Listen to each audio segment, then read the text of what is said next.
Jaco, it is an amazing start. I do not want to diminish the fact that they've been able to find this many kids, but to realize that JoJo lost over 400 and some thousand, 129,000 is a great start, and it's only 1 year in. But let's be real. What's the likelihood we'll find every one of these kids? Because not all of them get trafficked in the U.S. They get shipped elsewhere, don't they?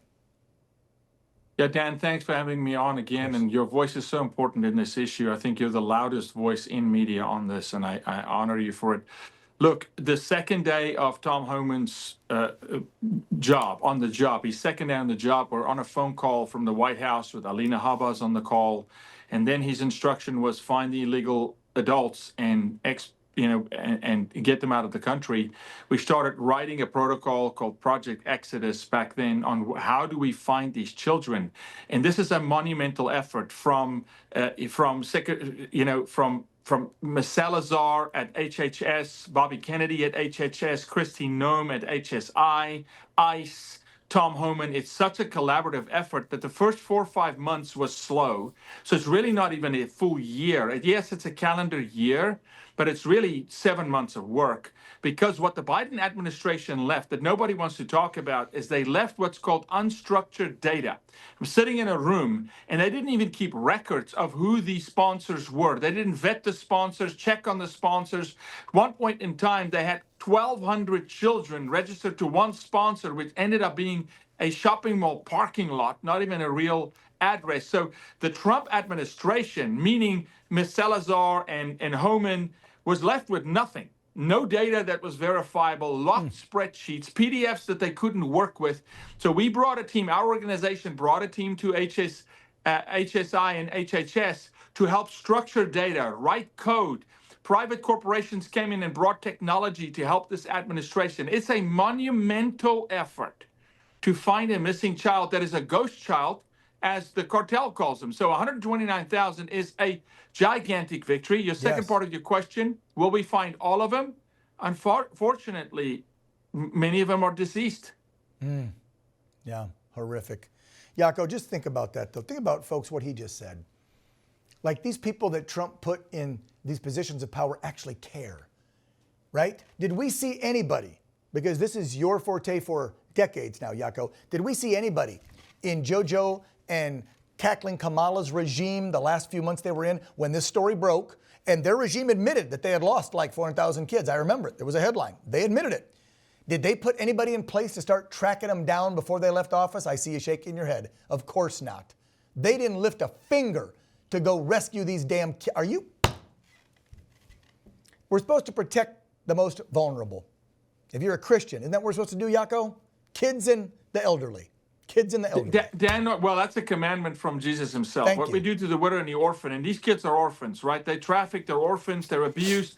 It's so egregious. At one point, we're on the border. We did 29 trips to the border. There's 200 children sitting in front of us while Joe Biden's in office. And Mayorkas, by the way, don't give that guy a pass. Oh, right. Thank you. Yeah. Don't give Mayorkas a pass, okay? And cackling Kamala, the border czar that never went to the border. She made it 40 miles short. We're sitting in front of 200 children. I'm asking Border Patrol, are you interviewing these kids? And they literally say, we're not allowed to ask them a question. We can't search them for fentanyl. We can't ask them if this is their real father. And we start interviewing these kids. And this is when Joe's flying them out of Laughlin Air Force Base. He's shipping them all over the country. Not only did they not look for them, they made them go missing. It's on their watch intentionally. Some in the left-wing media are freaking out over this new contract between us at OANN and YouTube TV. It's dangerous that One America News is being platformed on such a large digital streaming pay TV provider. You're freaking out about the fact that people have choice. You know, like, people can't be allowed to hear what they have to say. OAN is not the only channel on YouTube TV. There's like dozens of them. So if you don't like what's being said here, we hope you stay, but there's many other things going on in the world. This is how the left operates, Alicia. They operate in censorship.